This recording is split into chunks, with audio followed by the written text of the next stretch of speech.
What's going on, guys? So I'm on a paint job right now, and I wanted to talk about a few project management things. So in order for an actual job to happen and after you sign the deal with the customer, you've got to obviously order the paint. What you want to do is you have the homeowner email you the colors that they want for everything per room in an email. This is because email is very business professional, and you can reflect back to this, whether it's with the customer or if it's in court or etc. An email is a professional way to do it. And when you have it listed room by room, you can't get blamed for putting the wrong color somewhere because it's all right there. And have them break it down. What do they want for their walls? What color? What type of sheen? What do they want for their trim? What color? What type of sheen? Right?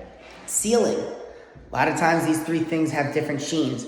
And once you've got all those colors, you'll go to the paint store and you will order them. And it's very easy. You simply just give them how many gallons you need of each color. And the way you find that is right now I'm in a 12 by 15 room. Typically a 12 by 15 room only needs 1 or 2 gallons. Every gallon covers 400 square feet.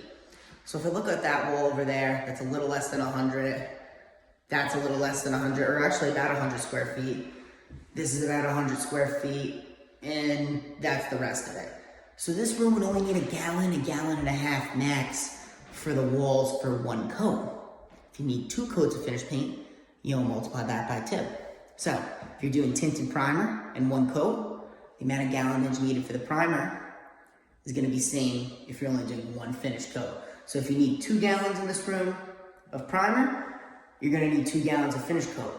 If you're doing 2 coats, multiply that times 2. 2 times 2 is 4. So then you need 4 gallons in here. And again, you have to order for each. So for trim, for example, 1 gallon can typically cover an entire house if it's like 1,000 square feet. If it's 2,000 square feet, I do 2 gallons. You know, if it's 4,000 square feet, I'll do 4 gallons. Every 1,000 square feet, I typically need that. Now, if the doors are the same sheen as the trim and they're painting doors, then that's more. You probably have to double that number, maybe even triple that number in the paint. All depends what people want.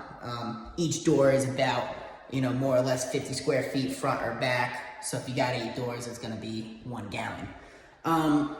After you order the paint, you want to write the colors on the windows with a blue piece of tape. So your painters come in and know. You've got the email from the customer telling you which colors, and then you've got you telling the painters which colors with the blue tape on the wall. And even make their life a little easier and put the paint in the room as well. It's all about communication from the customer to you, to your employees, or to your subs. So let's take a look right now at a few more things that it takes to do a job. If you're delivering materials for your guys, you want to have it all set up nicely for them so they can access it, and they've got a little office on site. And you want to walk your guys through the job on the day. Sometimes you'll do a supervisor and you'll put that supervisor on site to tell them what to do.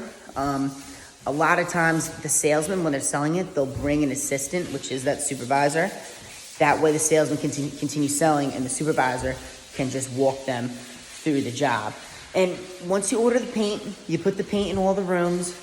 You put all the, materials here, like the USG compound that you see right there, and sandpaper and stuff. You see the guy sanding, and all that's on site, and everything's organized like that.